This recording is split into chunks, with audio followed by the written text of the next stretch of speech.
Hello, everyone. My name is Anna Grzma-Busa. I'm the director of the Weiser Center for Emerging Democracies, and I'm delighted to welcome you here on this sunny spring afternoon, and to introduce Thomas de Waal. Thomas de Waal is a senior associate in the Russia and Eurasia program at the Carnegie Endowment for International Peace. He's a specialist in the Caucasus region and in its many unresolved conflicts, Abkhazia, Nagorno-Karabakh, and South Ossetia. He has also worked as a journalist for the BBC World Service, the Moscow Times, the Times of London, and The Economist. And he's the author of several extremely well-received books on Chechnya, the Karabakh conflict, and the Caucasus in general. And here he convincingly argues that ancient hatreds are not behind these conflicts. Modern politics are instead. His analyses and investigations have received numerous awards and tributes. Not least of this is the fact that the Russian government refused to grant him a visa in 2006, in all likelihood in retaliation for his reporting on Chechnya. And so today it is with great pleasure and honor that we welcome him to the Weiser Center for Emerging Democracies and look forward to his lecture entitled Getting Georgia Right, the former Soviet Union's most unexpected country. Welcome.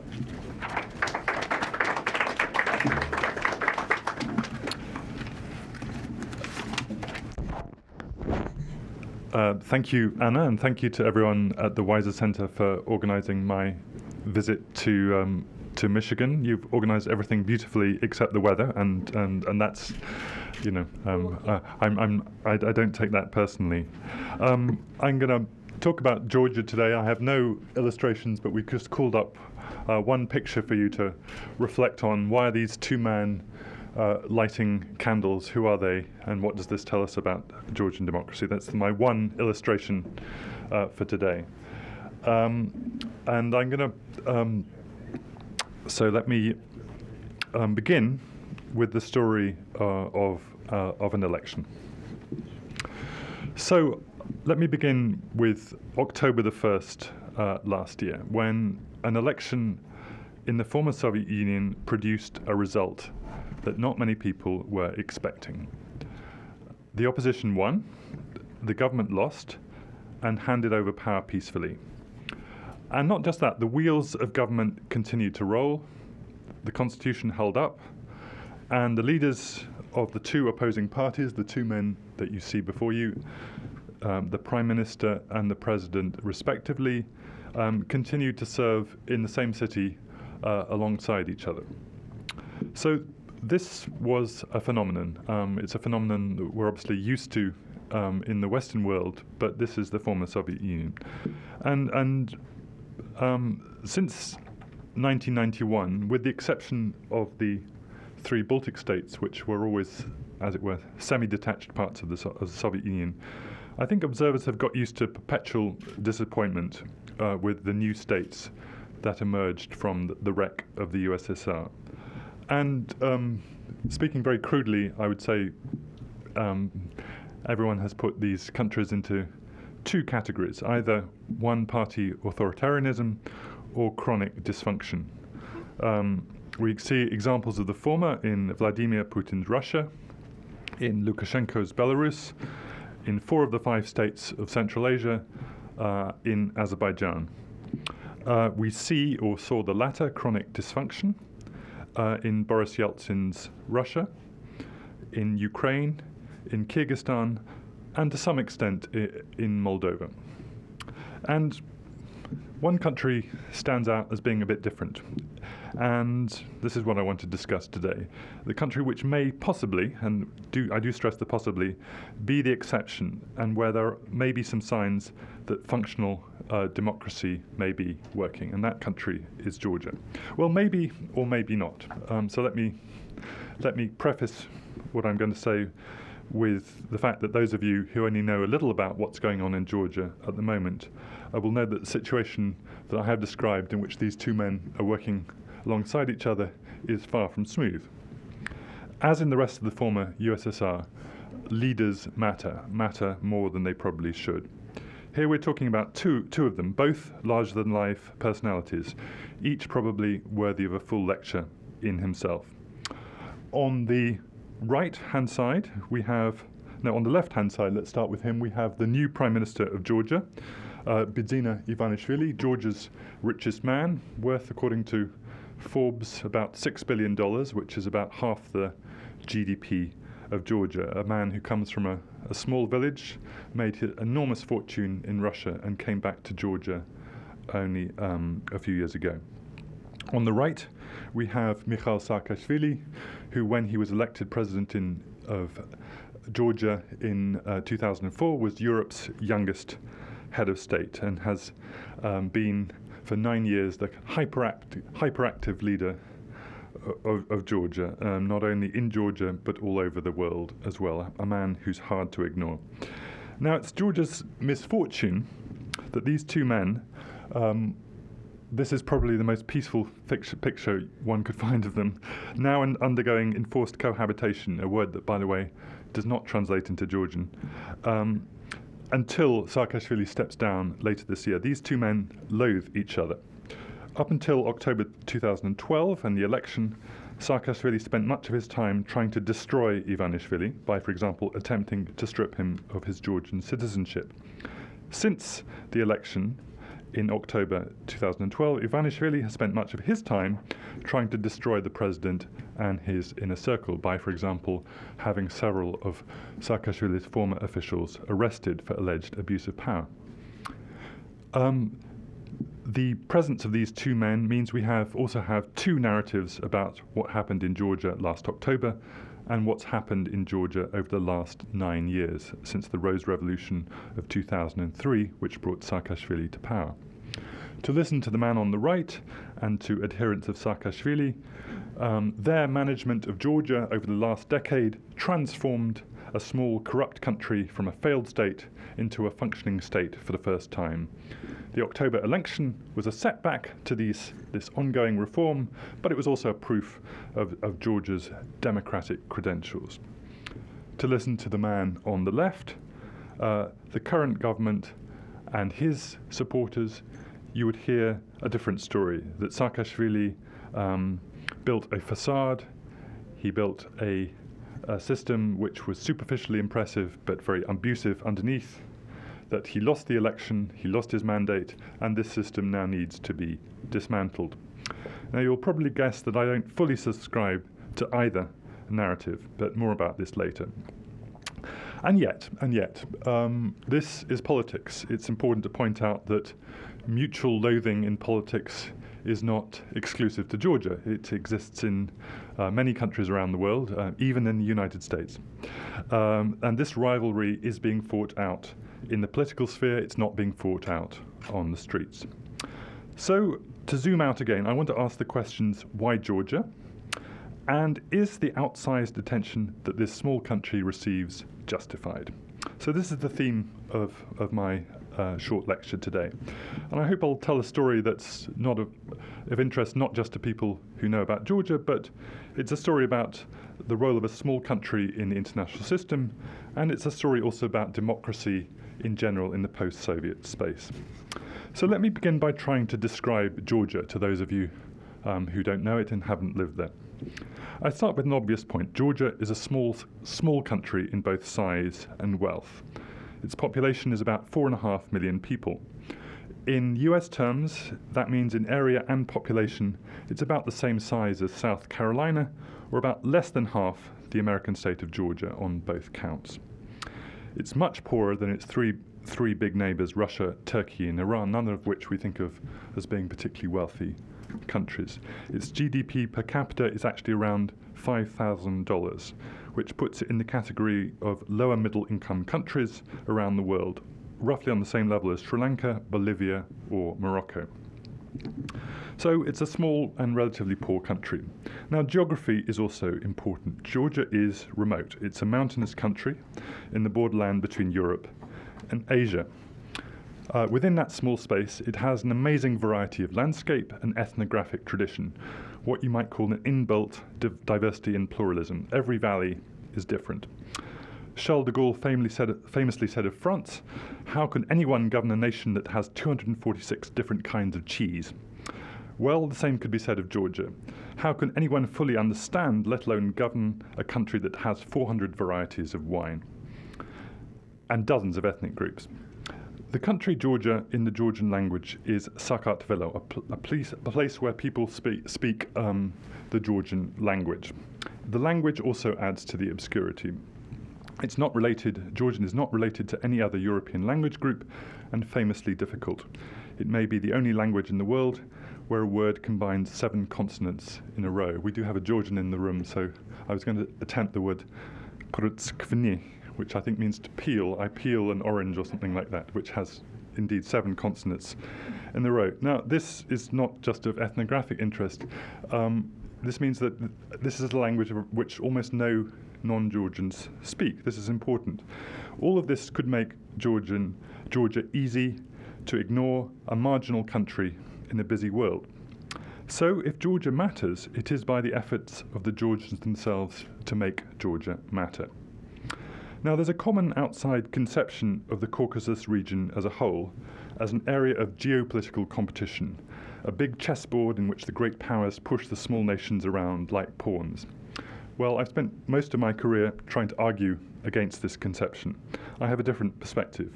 Of course, the great powers do have interest here, but possibly fewer than the locals like to imagine. But it's the small nations, I would argue, like the Georgians, who, with literally centuries of practice, are skilled at manipulating the great powers and playing them off against each other. A major weapon in the Georgians' armory, given lack of financial and military power, is charm.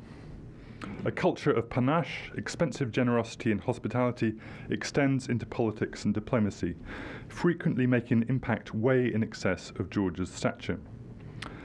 British diplomats attending the 1919 Paris Peace Conference after the First World War recalled that they were initially well disposed towards the Armenians, who had suffered horrific losses and genocide during that war, while the Georgians, who had been allied with Germany, got a much cooler reception, naturally. However, if you read those memoirs, you find that over time the tough maximalist demands of the Armenians alienated the Western diplomats, whereas the Georgians, by contrast, worked their charm and got much more out of the peace conference than anyone would have expected at the beginning. That tradition has continued over the last decade. In similar fashion, the PR skills of the young English-speaking emissaries of the Saakashvili government, telling the story of the new Georgia as a quote-unquote laboratory of reform or beacon of democracy, have worked wonders in many Western capitals and have produced really tangible results. I would argue, for example, that Georgia's very high score in the World Bank's Ease of Doing Business Index is a result of a very successful PR campaign working with people at the World Bank in Washington. Historically, Georgia is one of those small, much colonized nations that has always had to define itself in relation to others. Before the end of the 20th century, Georgia has been a kingdom, frequently several kingdoms at once. It's been a nation united by language and the Orthodox Church. It's been a republic inside the Soviet Union. Between 1918 and 21, it was briefly an independent republic, but unrecognized by the outside world, and in such a state of turmoil that it barely achieved statehood. Being part of the Persian, Ottoman, and then Russian empires, Georgians, like many other colonized nations, learned adaptability and resilience. Georgian history became Janus-like, with one narrative for the outsider and colonial power, another, told in the impenetrable Georgian language, for insiders and fellow kin. To take but one example of this phenomenon, Georgians have frequently outwardly maintained the religion of the colonial power, while continuing to practice Georgian orthodoxy in secret at home. For example, Georgian elites were faithful Muslim aristocrats in the Persian or Ottoman empires, and then atheists in Soviet times. But in 1801 and 1991, they converted back en masse to the Georgian National Church. Only then, in 1990 and 1991, do we suddenly have a new Georgian state. In those years, the crash of the Soviet system brought immense and entirely unrealistic hopes that everything would magically come right for Georgians once they were in charge of their own new Georgian state. The writer Guram Adisharia, who is now the new Minister of Culture in the Georgian government, recalls, "We Georgians thought we'd become independent, sell our wine and mineral water, and live like millionaires. The Abkhaz, with their sea and countryside, thought they would break from Georgia and become a second Switzerland. We were all going to live so well." And that's not just a writer speaking. If you look back at the speeches of Georgia's first president, Zviad Gamsakhurdi, he was telling people that in a matter of years they were going to be Austria, they were going to be Switzerland, everything was going to come magically right. Unfortunately, decolonization was not so easy, here or elsewhere. Georgia had been one of the most prosperous republics of the Soviet Union, mainly because it had products like wine and fruit that could easily be turned into cash, into the cash-heavy Soviet economy. The Declaration of Independence and severance from Russia spoiled all that. It hit Georgia exceptionally hard. GDP fell by 73% between 1991 and 1994. The country's first president, the ultra-nationalist Zviad Gamsakhurdi, plunged the country into civil war and chaos. He was deposed at the end of 1991.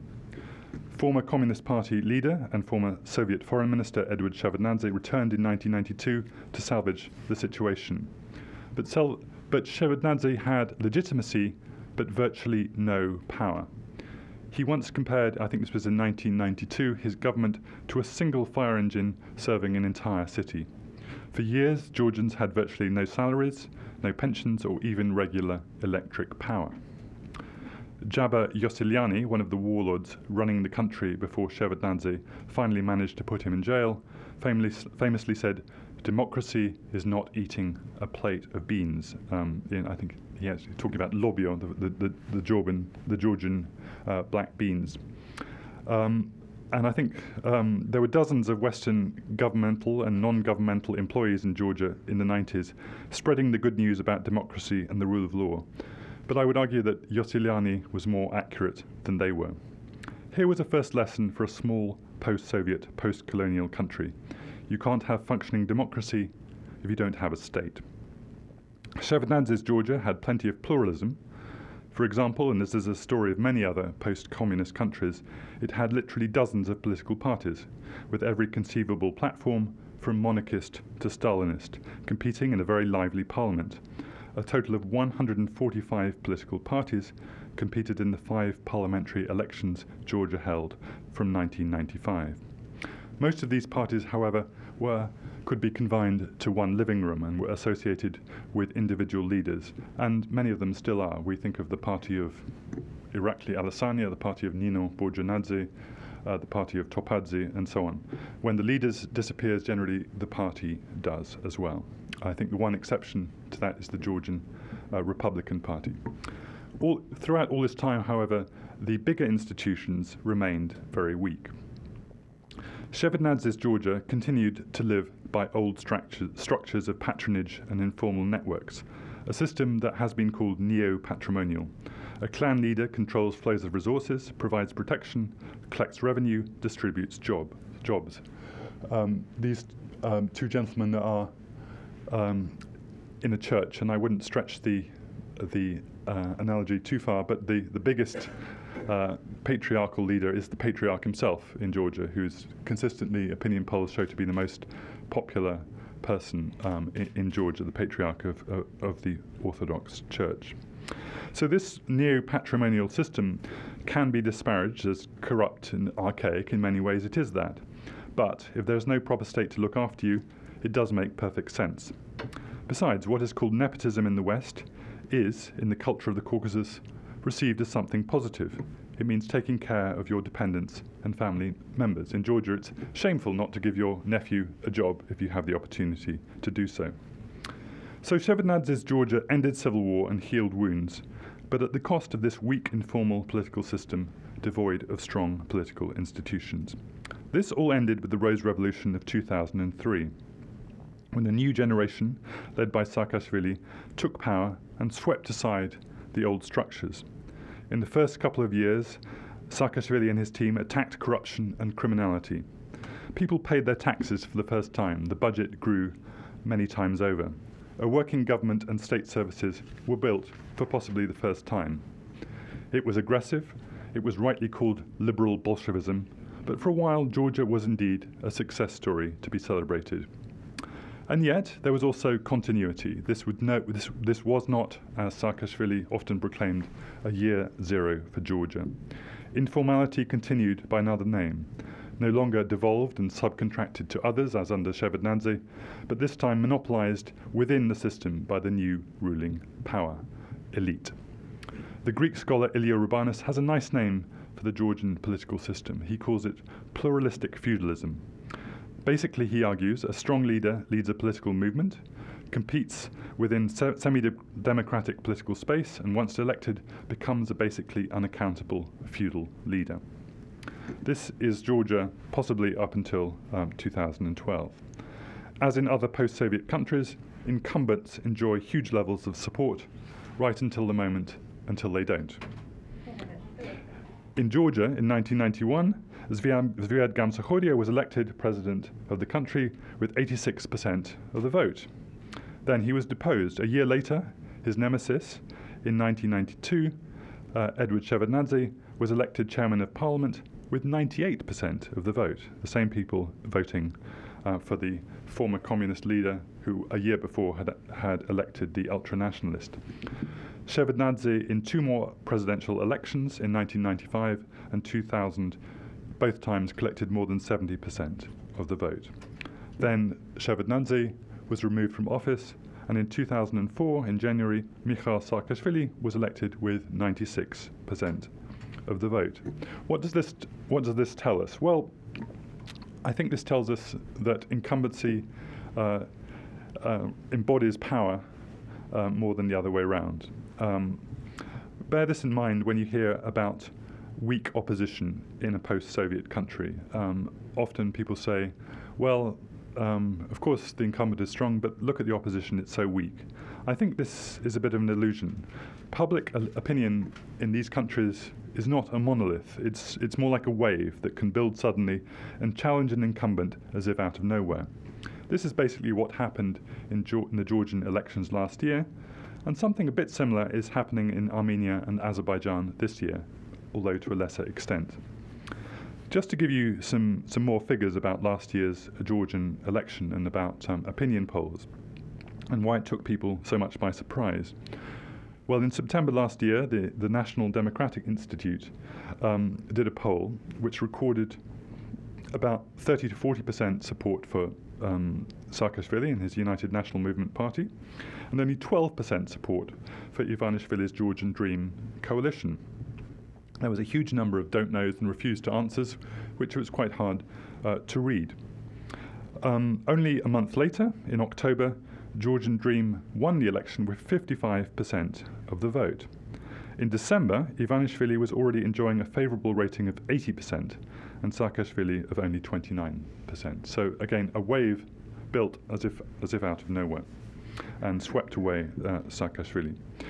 Some news footage on Georgian TV right after the election illustrated what was happening here. It showed a Saakashvili supporter in front of the mayor's office in Tbilisi, taking off his red and white T-shirt of Saakashvili's United National Movement and putting on a blue T-shirt of the newly victorious Georgian Dream Party. Just as one can imagine, maybe a century or so before, his ancestor swapping Christianity for Islam or communism for Christianity. Saakashvili lost the election for a number of reasons. His state-building project had become increasingly detached from the needs of ordinary people. State funds were being diverted towards big infrastructure projects, such as a planned city of 500,000 people on the Black Sea, named Lazika, rather than towards the ordinary needs of citizens, such as the rural poor or the urban unemployed. The liberal Bolshevik machine, which cracked down so effectively on petty corruption and crime, achieved many of its objectives and then simply kept on running. The criminal justice system in Georgia became one of the most punitive and abusive in the world. In 2012, Georgia had the fourth highest prison population per capita in the world, having overtaken Russia. The United States is still number one, you'll be happy to hear. Your chances of being acquitted in the Georgian court were less than 0.1%. Why then was Georgia different, and why did Saakashvili allow himself to lose the parliamentary election? Well, in a nutshell, he didn't intend to, but realized he had to accept the result on polling day. Georgia's many discontented voters had long lacked a champion.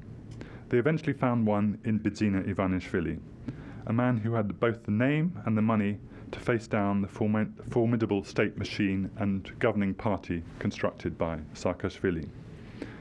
The election campaign was not fair, and Saakashvili enjoyed a considerable advantage in the media and in the allocation of state resources. But Georgia was sufficiently pluralistic, and Saakashvili sufficiently mindful of his legacy and reputation in the West, that he allowed a basically free vote on election day, all the while believing the advice of pollsters that he would win. However, when the votes were counted and the wave of negative public opinion suddenly overwhelmed him, Saakashvili knew that his best option was to concede defeat and give up the government. He stayed president and will serve out his term until October this year with reduced powers, but he basically gave up the government to Ivanishvili, who becomes de facto the day-to-day ruler of the state. Hence this strange current cohabitation between a president who's still head of state but has very few powers and the prime minister who's basically running the country. So this is a very brief story of modern Georgia. Let me give you some tentative conclusions from this story. I suppose the main one is that we need to be cautious about accepting preconceived models about a state like Georgia. Georgia is indeed a relative success story in the post-Soviet space, but in many ways this has happened by accident. Obviously, I want to give credit to the Georgians for the good things they've done, but they've also had some good fortune. It's not hard to imagine an alternative script for Georgia in 2012, in which a ruling party the people had grown tired of stayed in power by default, and Georgia cleaved to the model of other one-party systems across the former USSR.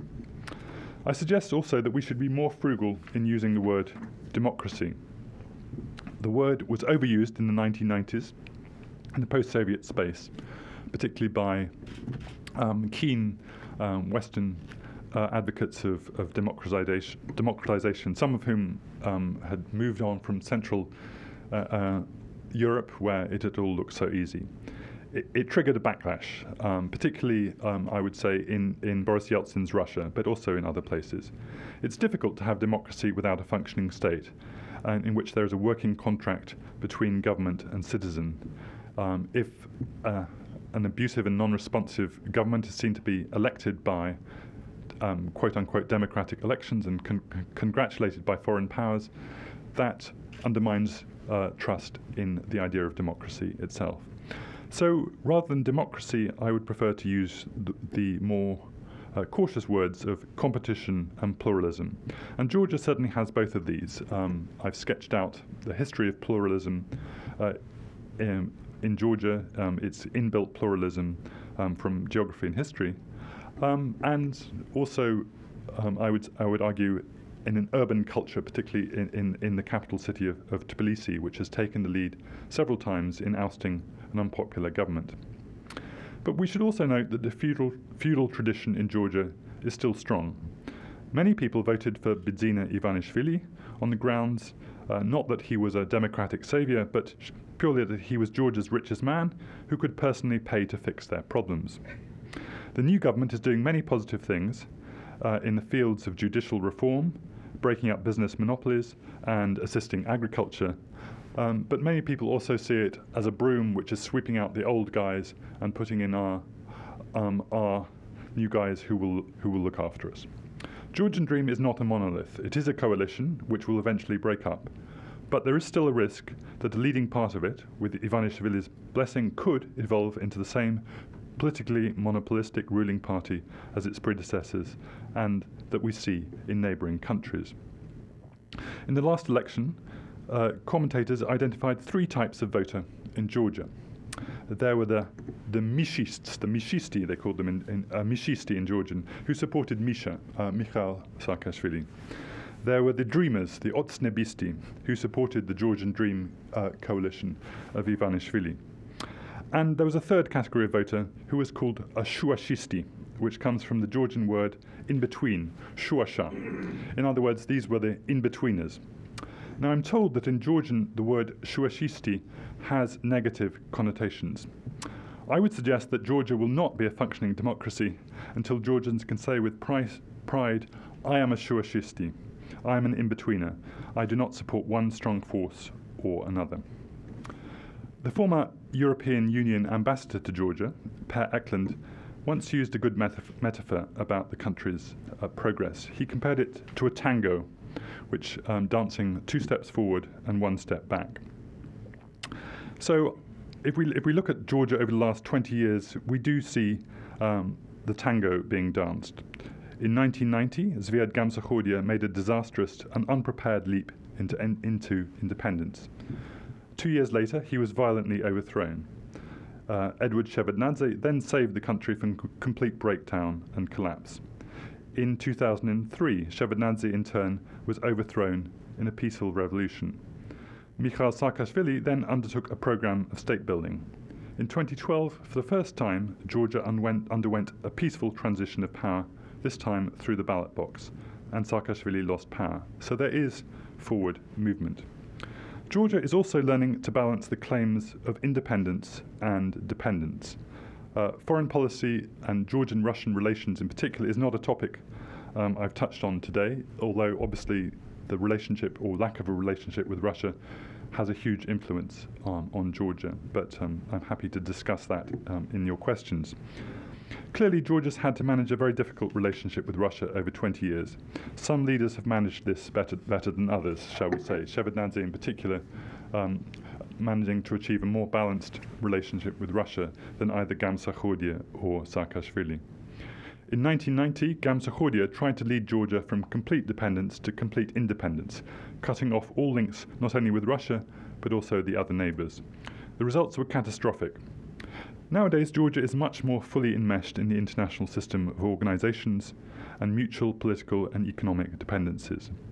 The previous and new governments have embarked on talks to be part of a European Union deep and comprehensive free trade area, which could ultimately Europeanize Georgia's economy. And I would argue that this kind of dependency is much more valuable for a small country than proud isolation of the Gamsakhodia type. So my final thing to say is that maybe when we look at Georgia, and indeed look at other post-Soviet countries, perhaps we are applying too ambitious a time frame. Historians could have told the political scientists that the political systems of these countries are indeed very archaic, that it was unreasonable to expect them to build modern state institutions and practices in just 20 years. It may take another generation, perhaps 2 generations, for these countries to fulfill their lagging potential. And though Georgia is far from being a success story, it is at least moving forward. The tango continues, and in Georgia's case, it continues at least with a lot of panache. Thank you.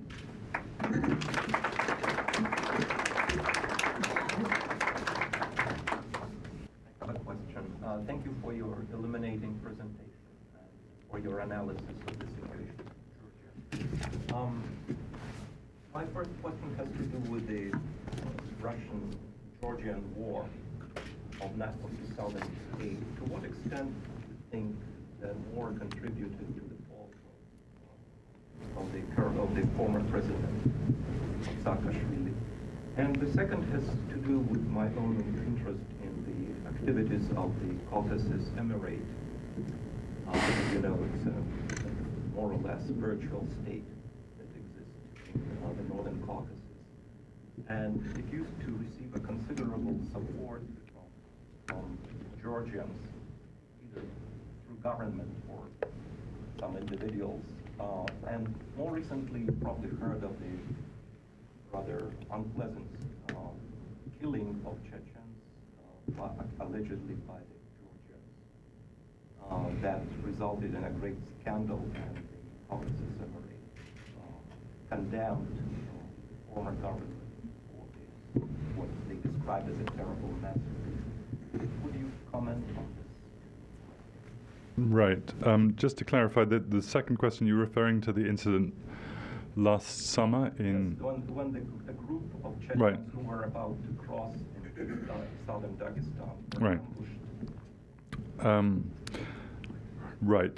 Maybe I should start with that one because the answer is I don't. It's a very murky story in which I don't. I think there are several versions, and I'm not sure I have a good version myself. The Georgians say that this group was crossing over the border into the North Caucasus, that they kidnapped some villages, that the Georgian police were called in to try and rescue the villages. There was people got killed. It wasn't clear. Some of these people were ethnic Georgian Georgian national Kiests who were related to Chechens. It was a very murky story, which I'm afraid I can't cast much light on. On your first question, yes, clearly the 2008 war, Russian-Georgian war, was a sort of a joint venture, if you will, between Saakashvili and Putin, with the collaboration of Edward Kokoity, the leader of South Ossetia, and Saakashvili. He was obviously under enormous pressure, but he also took a gamble and miscalculated and launched an operation against South Ossetia, which went disastrously wrong, and ended up with a full-scale Russian invasion on his hands. After that defeat, few people really expected him to last the winter, but he's a very talented politician. He sat tight. He was very conservative, didn't make any mistakes, didn't provoke the opposition, and a year later he suddenly began to rebuild his authority. By default, there was no one else there, and people sort of rallied around him again by default, and then his popularity began to recover again. But I think this was always, again, at the back of people's minds, that it wasn't the same Saakashvili that we'd elected and supported back in 2004, 2005. This was a Saakashvili who had a black mark against his name for what had happened in the war. And I think what I was saying about public opinion being a wave, it took when an alternative came along in the shape of Ivanishvili, people began to express felt they had an outlet for their discontents against Saakashvili, of which the war was obviously a major factor. So, as it were, it was a factor, but it was a kind of delayed factor in Georgian politics.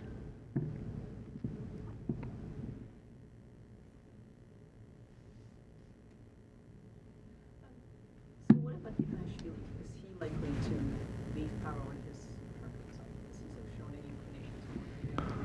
Well, one of the interesting things about Ivanishvili, I actually visited him 2 months ago in his futuristic palace above Tbilisi, and he says that he doesn't intend to stick around. He says, I will serve a year and a half, and then I will leave politics, and I will form an NGO, go in, or maybe go back to his zebras on his, which he owns on his. So he's a kind of interesting, rather mercurial character who, perhaps we can believe him when he says that he doesn't like politics very much, because he still doesn't come across as a very natural politician. He's on the one hand rather more sincere and open than most politicians are. He speaks his mind rather a lot. He's had to correct himself several times since being Prime Minister, expressing an opinion on something and then saying, and then contradicting himself a couple of days later. So I think he certainly doesn't intend to stick around. Now, of course, his coalition does very much depend on him and also on his money. So the question is, if he were to step down on one hand, that would be a kind of healthy sign that a feudal leader doesn't intend to stick around, that he intends to kind of delegate power. On the other hand, it could lead to a bit of a political crisis in Georgia, in the sense that there might be no obvious succession. There would be a bit of a scramble for power, with Ivanishvili and his money sort of lurking behind the scenes. So I think we're going to see a slightly more messier and more chaotic Georgia over the next few years. But I think also a more democratic one, in which sort of citizens have more say in how the country is governed. So, what I think you've pointed out is one of the most remarkable things that characterizes the Georgian government now, as opposed to other post-Soviet states, is the fact that there's divided government and shared power. And so, while you talked about how sort of culturally there's a feudal pattern where everyone jumps ship and jumps into the camp of the new leader, I'm wondering if you think that that will be the case with the former United National Movement. Already there have been defections, but I'm wondering if, sort of in terms of party development, if you think that the United National Movement has developed enough of an internal coherent structure and connections to survive as an institution, but then also how the way that Georgian institutions have developed, like the constitutional majority is very low. It's 2/3 of parliament required to change the constitution. So if you think that the incentives to sort of create a large ruling party for for Georgian Dream will sort of supersede any kind of internal coherence of the United National Movement. I do think that this time is probably different, partly because the answer I just gave, that Ivanishvili himself shows no appetite to be a kind of long-term leader for Georgia. Also, there is this new constitution which will take full effect in October, which gives Georgia a kind of divided power between a president and parliament and a prime minister. And I do also think that the United National Movement, clearly the days of getting 40% are probably over. They'll get less than 20%, but they do have a core electorate who supports them for ideological reasons. So I do think we are seeing the beginnings of a multi-party system in Georgia.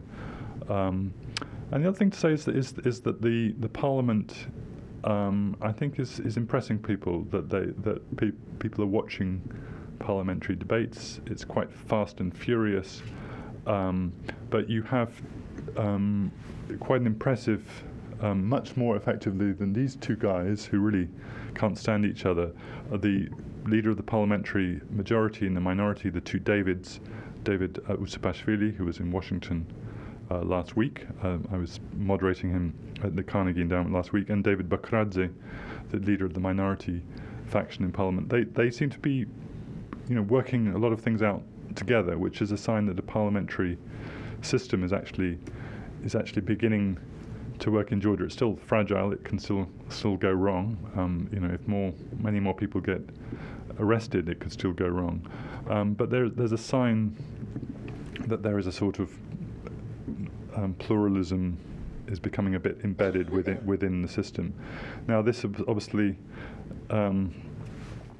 what we don't want to see is that the economy is that this is, I think, is the great fear for this year in Georgia, is that the economy does badly because the whole year has been spent in political arguments that it's, so what's new? The same's happening in the United States. But in Georgia, obviously, people voted for Ivanishvili in large part because they wanted to see an economic turnaround. So far, the economic performance has been quite disappointing, and that's not necessarily because of the new government. It's more because of just the kind of instability created by this division of power. So that would be the fear, I think, that the politics starts working, but the kind of, again, the idea of political pluralism becomes a bit discredited because the economy is not working well. Two questions. First, this is a small question. What about relations with Russia? Small question. Bad, I think, was my answer to that one. We know that Saakashvili wanted the whole pie. He wanted to reunite Georgia, and that was going to somehow be done, despite what Russia wanted. And he was also going to join NATO. And those two things were not compatible. One tried to explain that to Georgians, but it was a little difficult. So that's one question.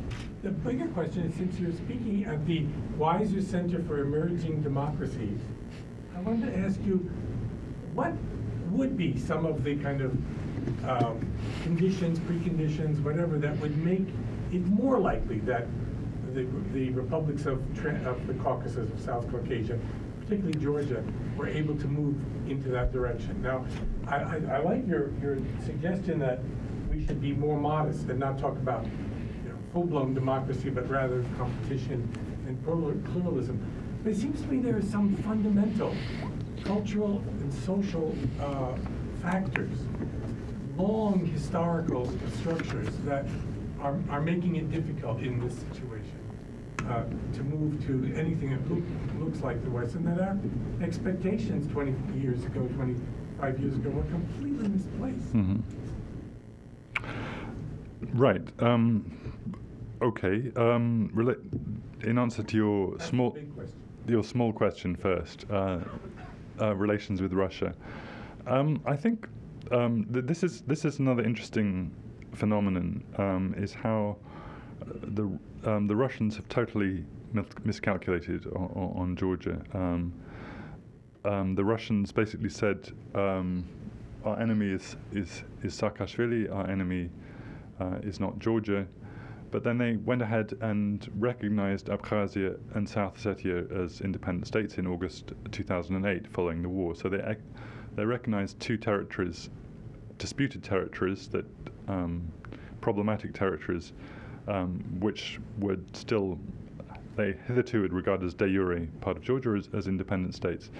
By doing so, that was a big blunder because they lost their leverage to be negotiators, to be mediators on those conflicts.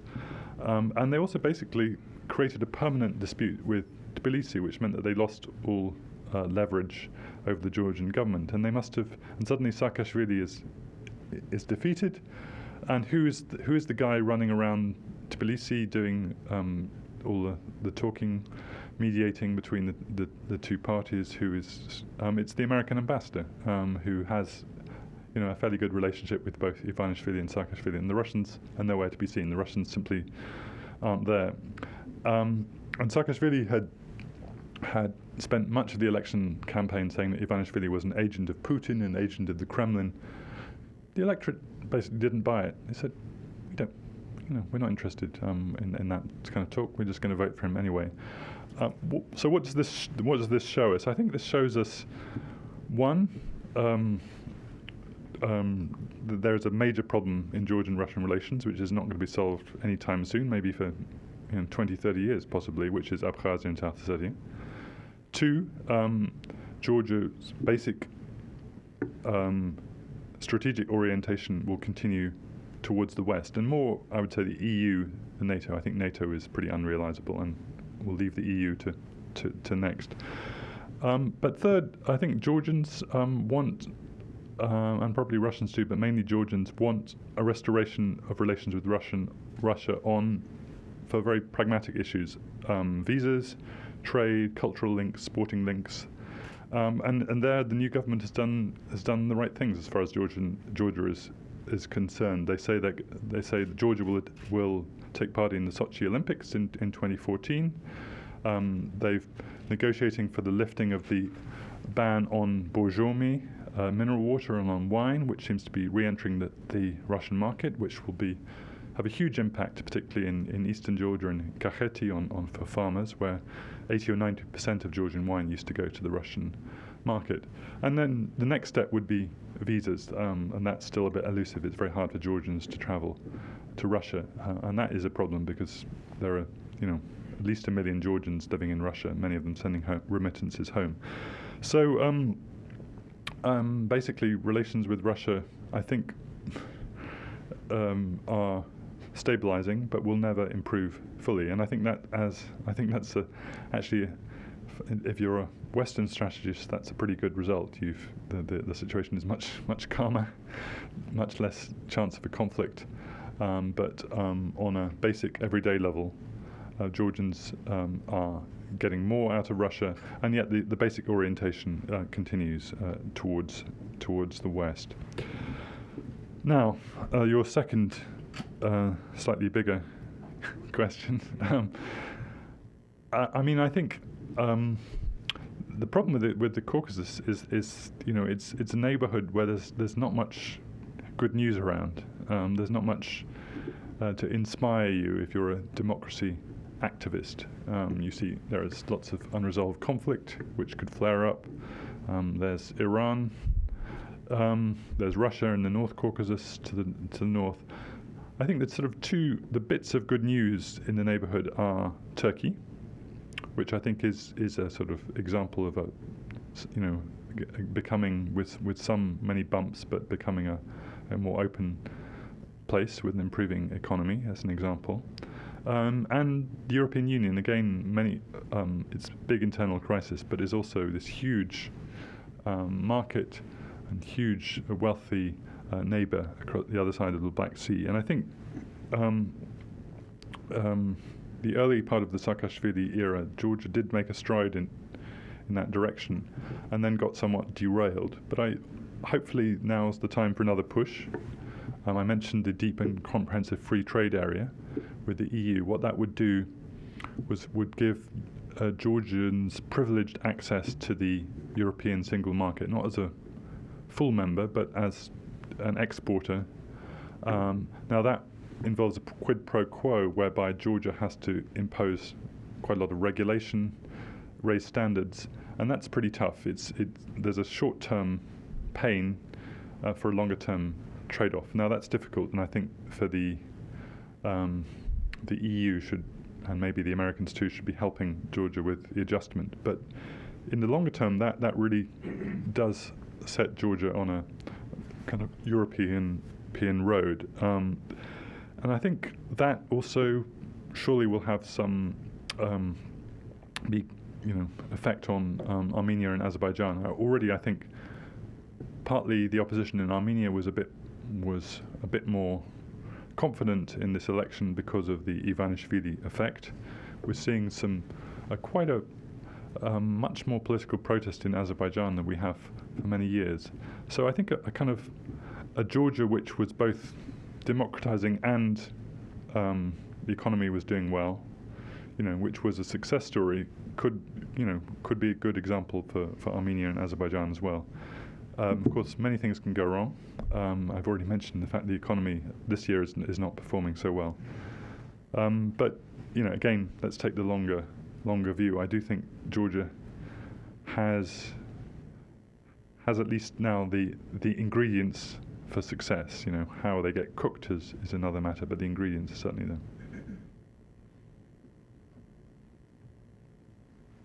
Thank you. From the Georgian. Thank you.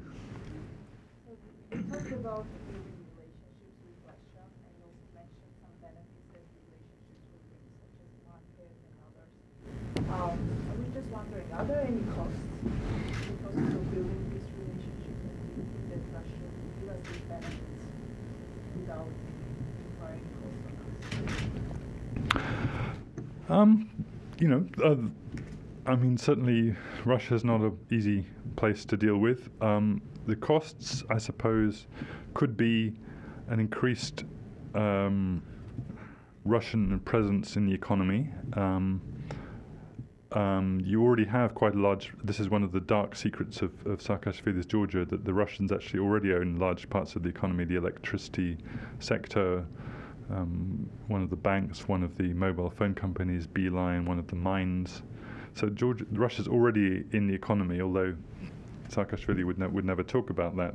So but that could be a cost that in order to improve the economy, Russians are invited in on preferential terms. That could be a cost. But in general, I think it's Georgia is now a fully paid up nation state with a strong presence of Western countries on the ground. So I think the days of somehow imagining that Russia can somehow subvert Georgia from inside, those days are over. If a man who made all his money in Russia, had his assets in Russia,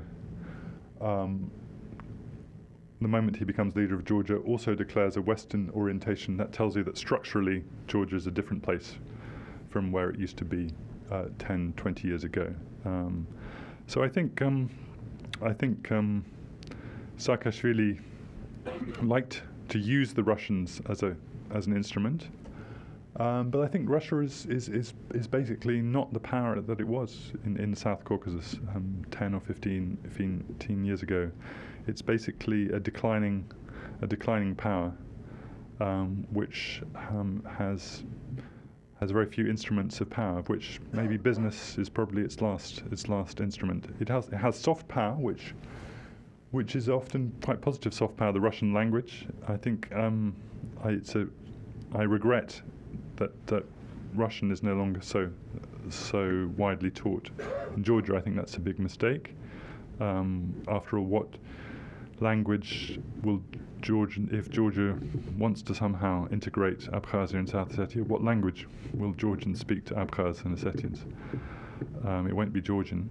And also, what language will Georgians speak to Armenians and Azeris? It's not going to be English, or apart from a top elite. So I think we're seeing an evolution of Russia in the South Caucasus. I don't think Russia will let go of Abkhazia. I think Abkhazia has pretty much gone to Georgia. I think a deal can still be done over South Ossetia, partly because I think the Ossetians themselves probably wouldn't mind doing a deal in the longer term. But with the exception of Abkhazia, I think Russia is no longer to be so greatly feared in the South Caucasus.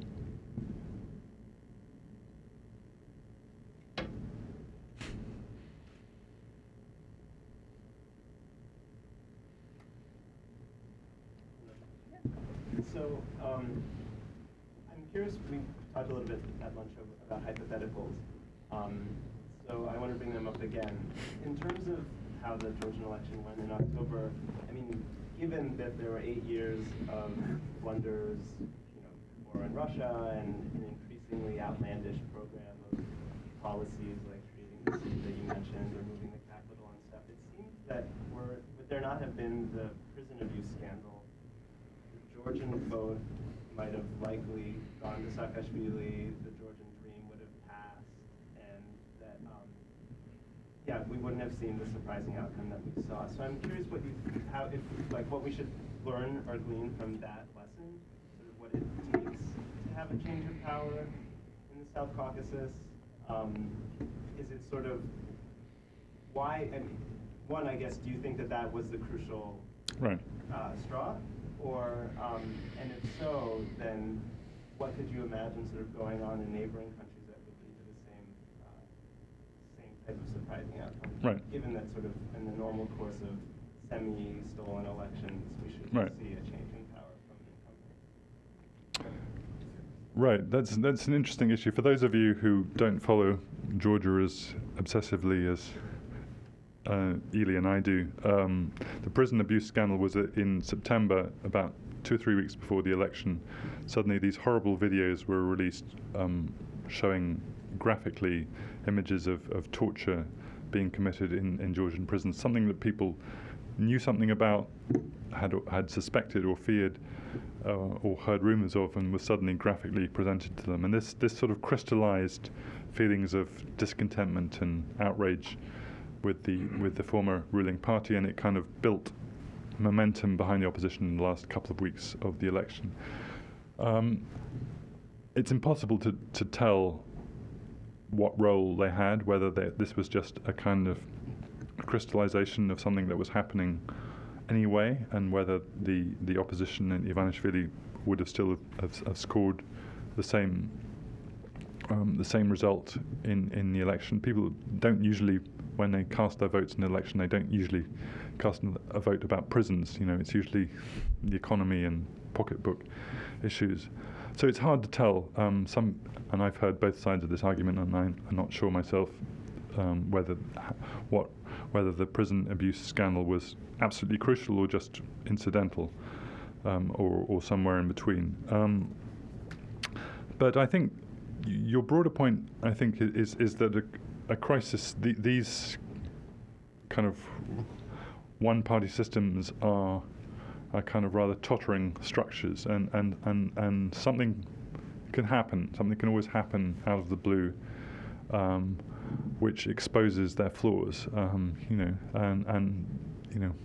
in Tunisia, it was the treatment of one market seller, which suddenly, concentrated this feelings of outrage and outraged dignity in Tunisia, which suddenly flared up and sort of created an Arab Spring.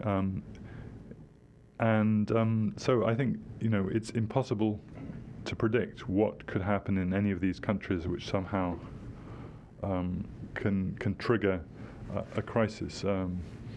Azerbaijan had a mini crisis at the end of last year when this university rector, taking refuge in Paris, released videos apparently showing government officials trying to sell him a parliamentary seat and all sorts of lurid details about Azerbaijan.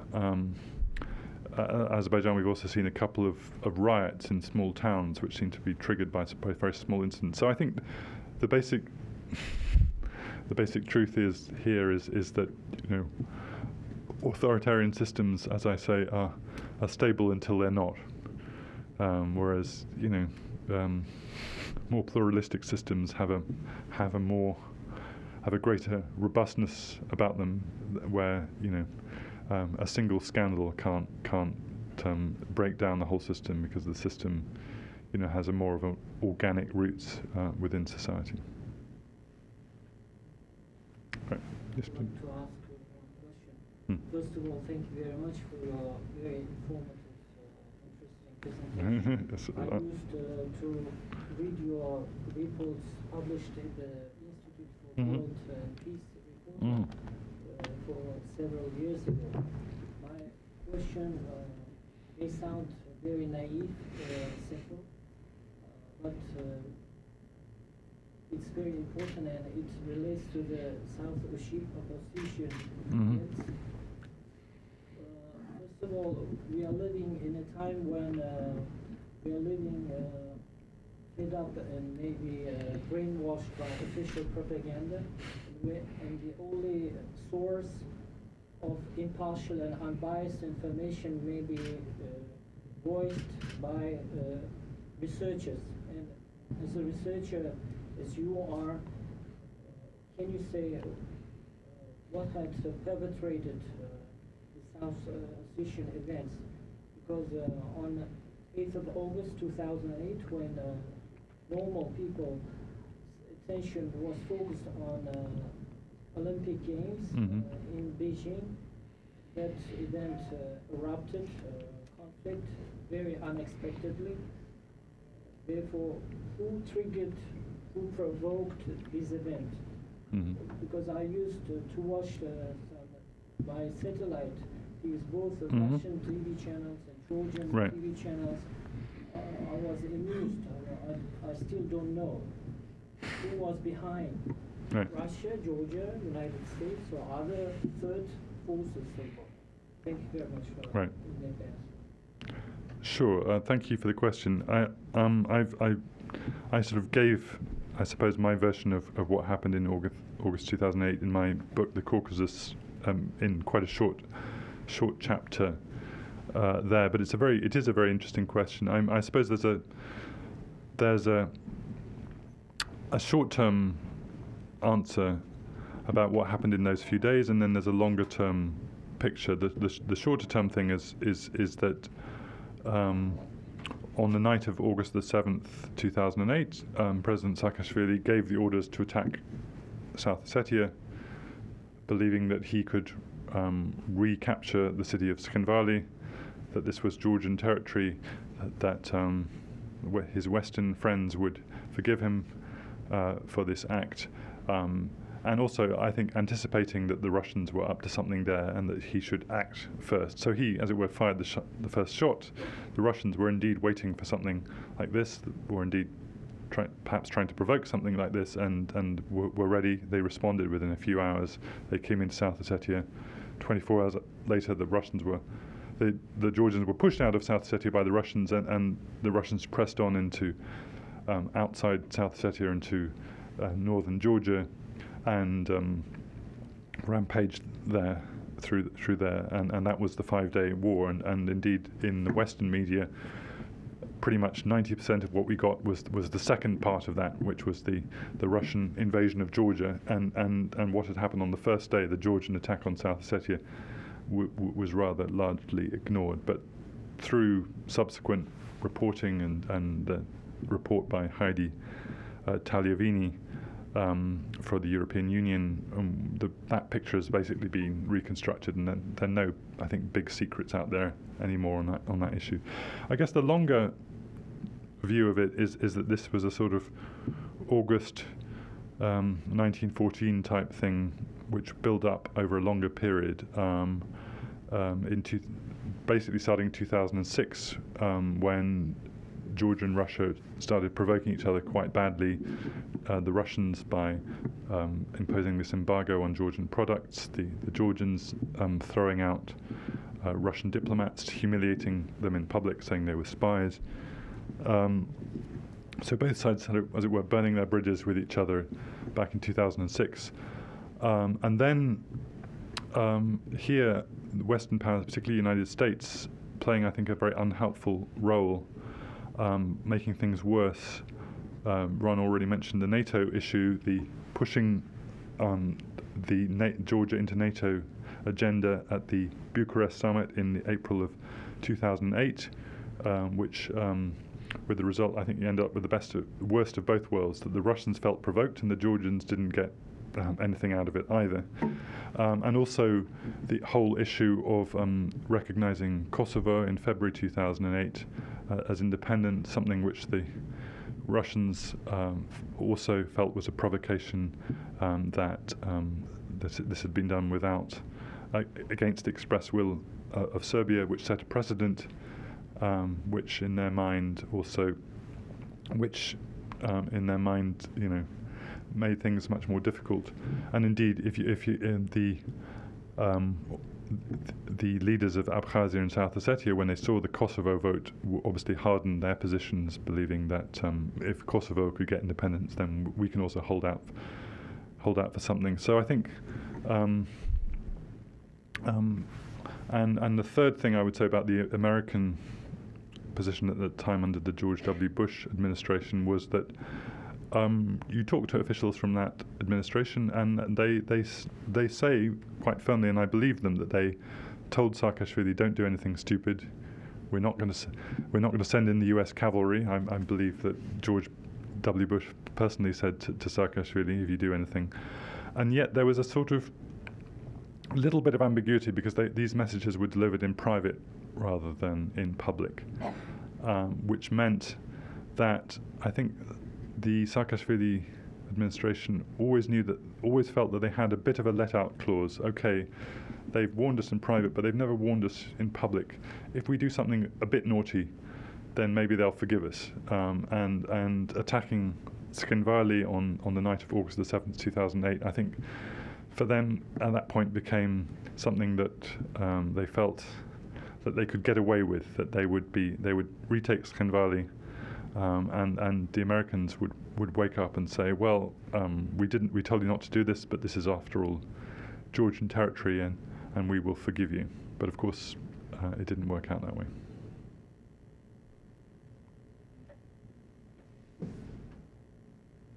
Thank you so much. Sure, thank you.